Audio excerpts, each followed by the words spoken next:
Flesh and Thread, a Resident Evil Village fanfic, by just one more chapter. Disclaimer: this will be a GXG love story. If this makes you uncomfortable, then simply don't listen. I will be trying to keep this as close to canon as I can whilst including my own story.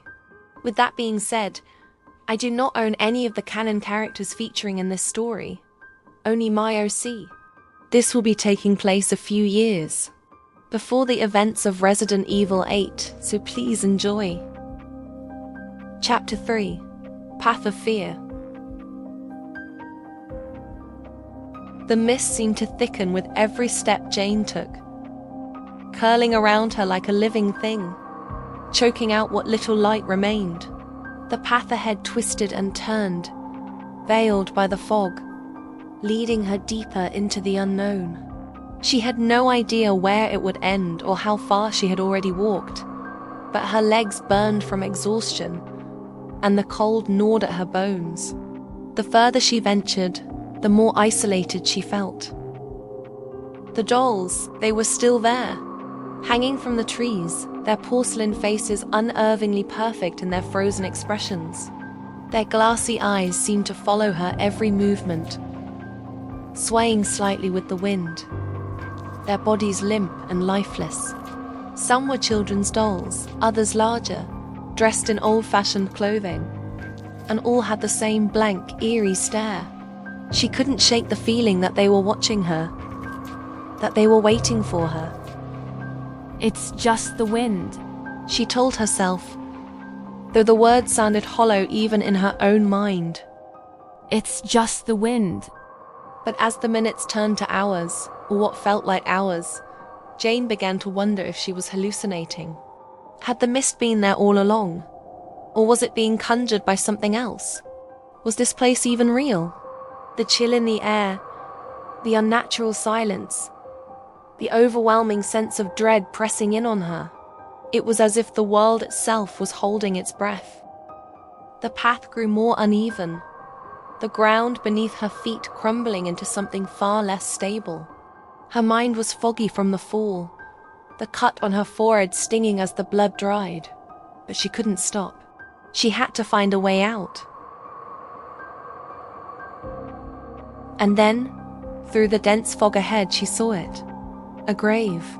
A simple stone marker, weathered by time and overgrown with weeds, standing in stark contrast to the surrounding mist. Jane's stomach churned, her steps faltering as she drew closer. The inscription was barely visible, but the name, Claudia Beneviento. Her heart skipped a beat. Claudia Beneviento? The stories, the village tales, flooded her mind.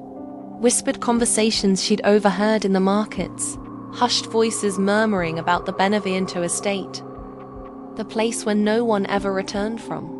The mansion had always been a dark mystery to the villagers, but the horror stories were far worse than any mere gossip.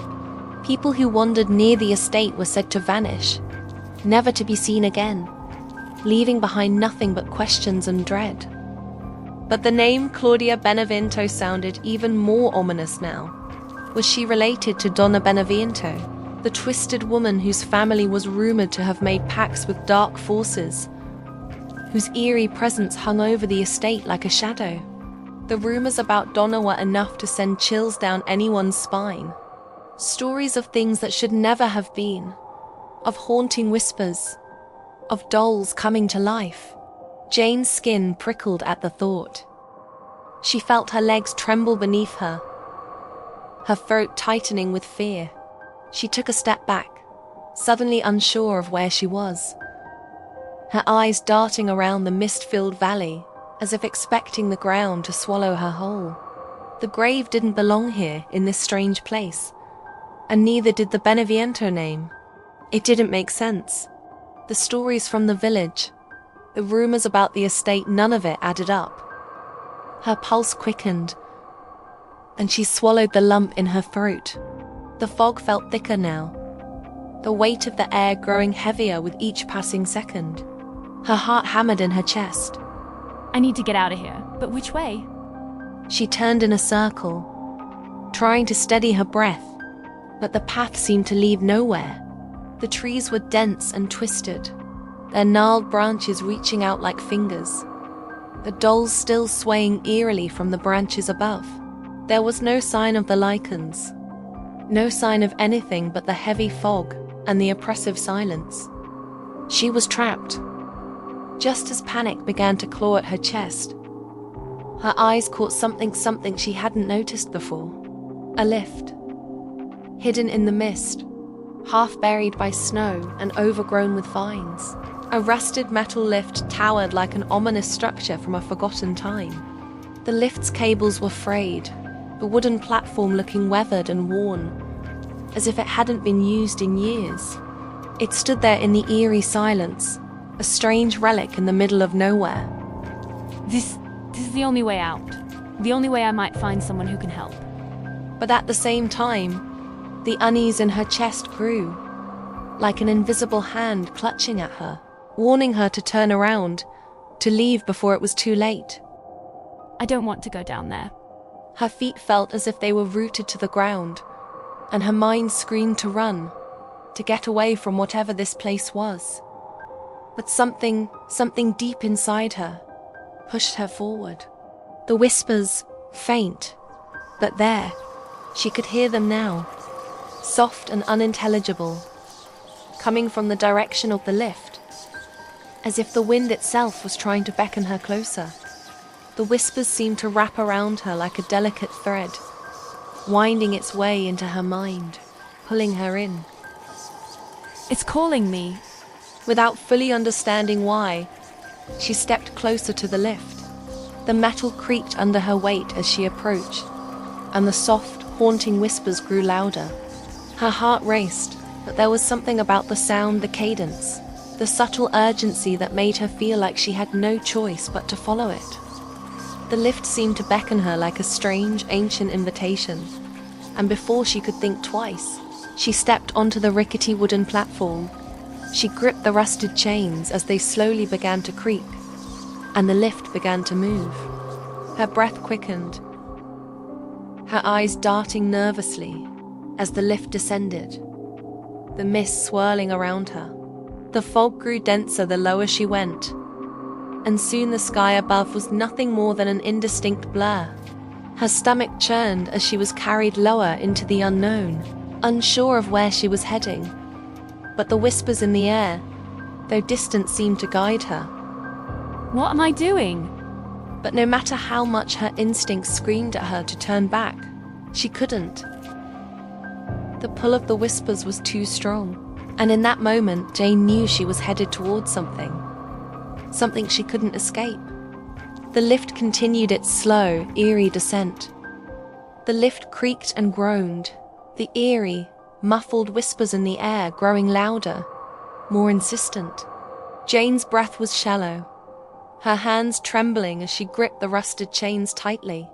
The mist swirled around her, and the world below disappeared entirely. Her heart pounded in her chest, an unshakable sense of dread crawling up her spine. Where am I going? What have I done? The rusted lift slowly came to a halt with a soft, jarring thud. Jane stumbled as the platform rocked underfoot, her heart nearly jumping out of her chest. She quickly steadied herself, glancing around in the dense fog that hung heavy in the air. For a long moment, there was only the sound of her ragged breath and the distant echo of the waterfall. She stepped cautiously off the platform, her thin, flat shoes crunching softly in the thin snow that dusted the ground. As soon as her feet touched solid ground, the lift ascended behind her, disappearing into the mist once more.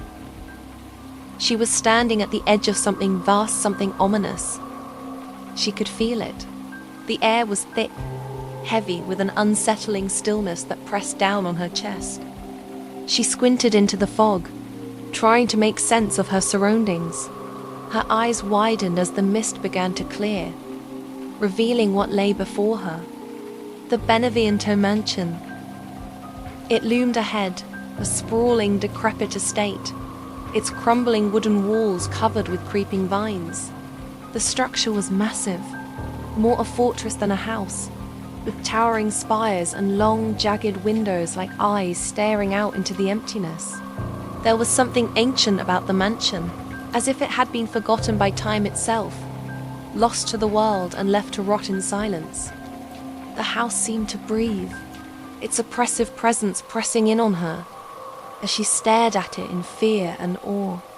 A few of the windows glowed dimly, their light faint and flickering, giving the place an eerie, haunted feel. The doors, though large and imposing, were shut tight like a fortress built to keep people out, or trap them inside. Jane's throat tightened as she instinctively took a step back. Her thoughts screamed at her to leave, to turn back and find another way out. But the whispers, they were still there, curling around her, guiding her. She couldn't escape them. And then, something else caught her attention. Behind the mansion, barely visible through the mist and the dense trees, was a massive waterfall. It cascaded down the mountainside with an unearthly roar, its waters crashing violently against the rocks below. The mist from the waterfall rose in swirling clouds, blending seamlessly with the fog that surrounded the estate.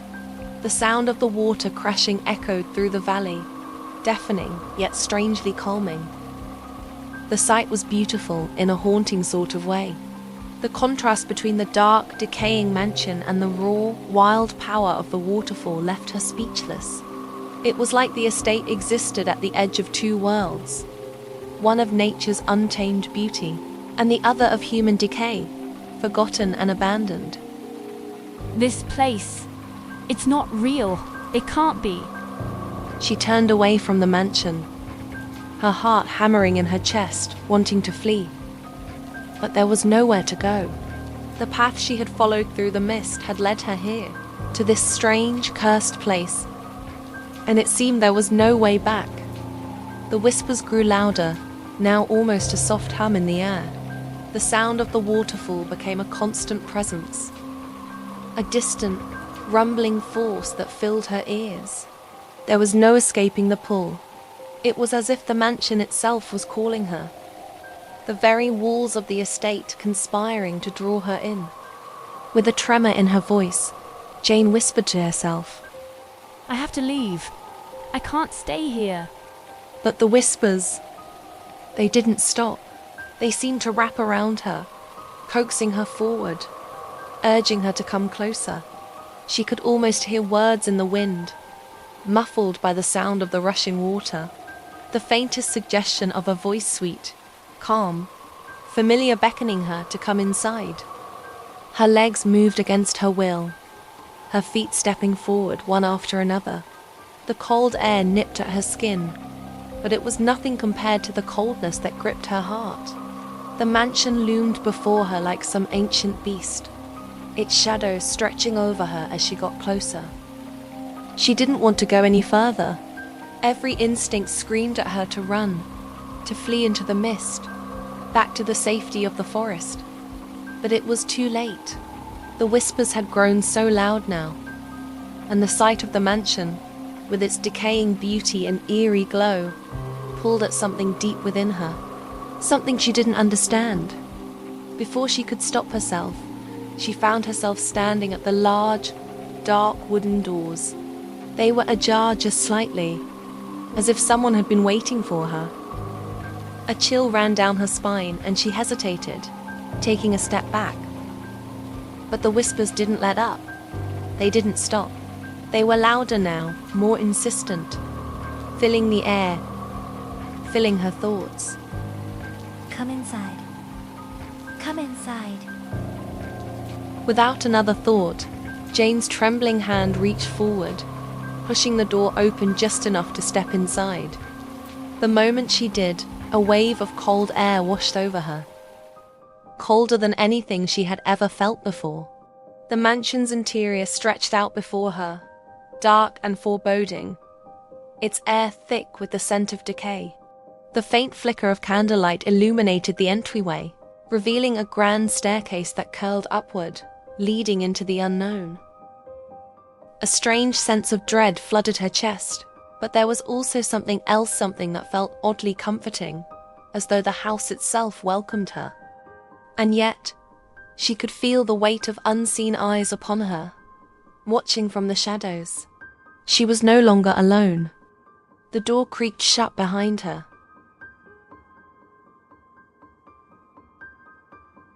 That's it for chapter 3.